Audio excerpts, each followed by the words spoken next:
রাখো রাখো মুমিন ভাই কোরআন বুকে বাঁধিয়া অবহেলায় রাখিলে কোরআন দেবে বতোয়া রাখো রাখো মুমিন ভাই রাখো রাখো মুমিন ভাই কোরআন বুকে বাঁধিয়া অবহেলায় রাখিলে কোরআন দেবে বতোয়া রাখো রাখো মুমিন ভাই। আল্লাহ পাক সর্বপ্রথম এই কোরআন শরীফ নাযিল করার আগে তিনি সর্বপ্রথম লাউহে মাহফুজে রেখে দিয়েছিলেন। তারপরে তিনি চিন্তা ভাবনা করলেন এই কোরআন শরীফ নাযিল করা হবে। পাহাড়কে বলা হলো পাহাড় তোমার উপরে এই কোরআন শরীফ নাযিল করা হবে। পাহাড় বলল হে আল্লাহ আমি কোরআন নিতে পারবো না, আমি চলে পড়ে ছাড় হয়ে যাব। আল্লাহ পাক চিন্তা ভাবনা করলেন পানির উপরে নাযিল করা হবে। পানিকেও বলা হলো পানিও বলল আমি পারবো না। তারপরে আমার দয়ার রাসূলের উপরে এই কোরআন শরীফ নাযিল করলেন। কেমন করে নাযিল করলেন বলছে শোনো। জিবরিল আমিন কোরআন এনে নবীকে শোনালো, জিবরিল আমিন কোরআন এনে নবীকে শোনালো। নবীজি প্রতি সূরা সিরাতে রাখিত। 28 বছর ধরে দুনিয়ায় কোরআন নাযিল হলো। কত বছর ধরে নাযিল হয়েছে?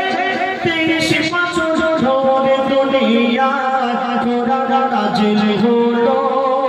30 পারা কোরআন নবীজি সিনায় গেঁথেছিল। কোরআনের প্রতিটি হরফ কোরআনের প্রতিটি হরফ রাখো অন্তর ধরিয়া অবহেলায় রাখিলে কোরআন দেবে বতোয়া রাখো রাখো মুমিন ভাই রাখো রাখো মুমিন ভাই কোরআন বুকে বাঁধিয়া অবহেলায় রাখিলে কোরআন দেবে বতোয়া রাখো রাখো মুমিন ভাই। পরে যে মুসলমান কোরআন সে তো খোদার প্যারা যজন করে রাখিলে ঘরে আসবে ফেরেশতারা।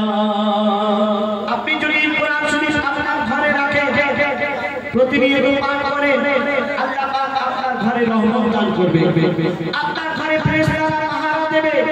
আর আপনি যদি কোরআন শরীফ না পড়েন কোরআন শরীফ না রাখেন আপনি যদি শয়তানের বাক্স রাখেন তাহলে আপনার ঘরে আল্লাহ পাক রহমত দান করবেন না, রহমত তুলে নেবেন। আপনার ঘরে শয়তান আসবে, আপনার ঘরে অশান্তি বেড়ে যাবে। তো বলছো শোনো। পরে যে মুসলমান কোরআন সে তো খোদার প্যারা যজন করে রাখিলে ঘরে আসবে ফেরেশতারা। পরে হবে জান্নাতের সমান কোরআনের ওসিলায়, পরে হবে জান্নাতের সমান কোরআনের ওসিলায়।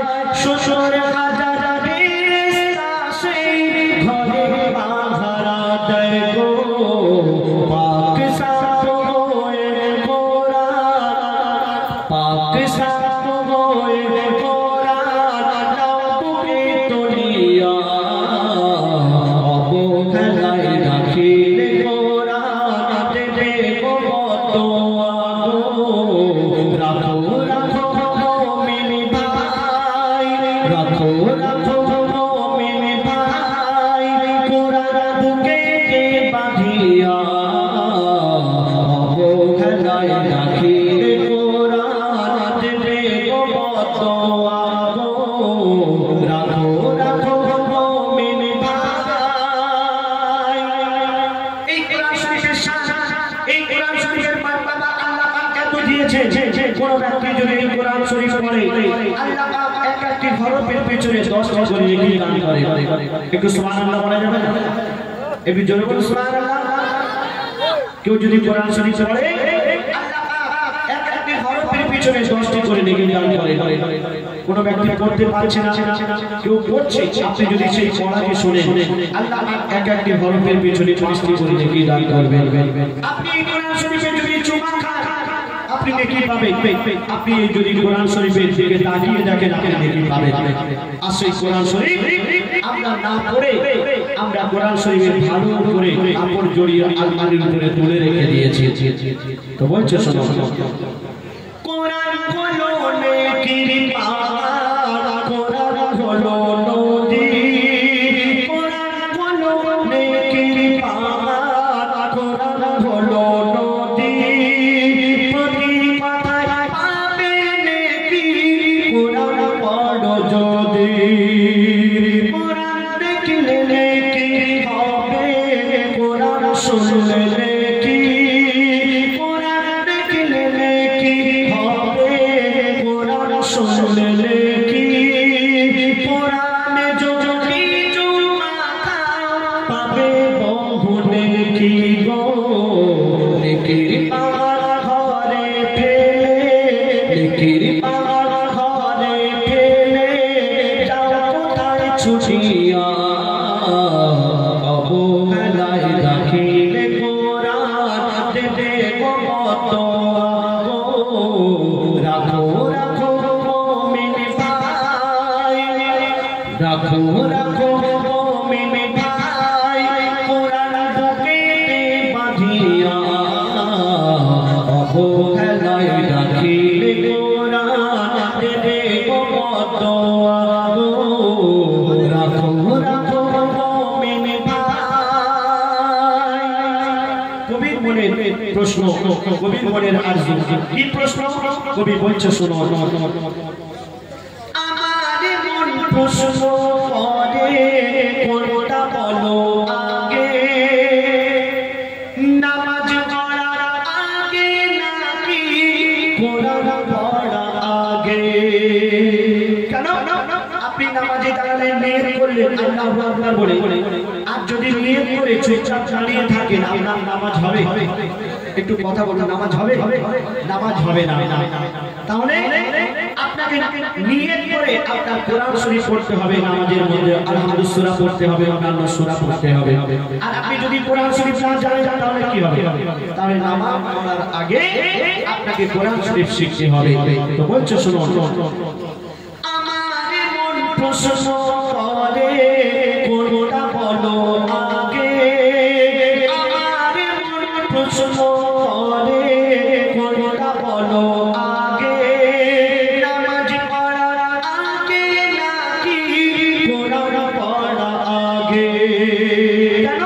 কোরআন শরীফ এসেছিল নামাজের আগে, কোরআন শরীফ এসেছিল নামাজের আগে, নামাজ জানলে প্রথম কোরআন পড়তে লাগে গো, বলছে কবি মঈনুল ইসলাম, বলছে কবি মঈনুল ইসলাম, চলো কোরআনের পথ ধরিয়া, অবহেলায় রাখিলে কোরআন দেবে কত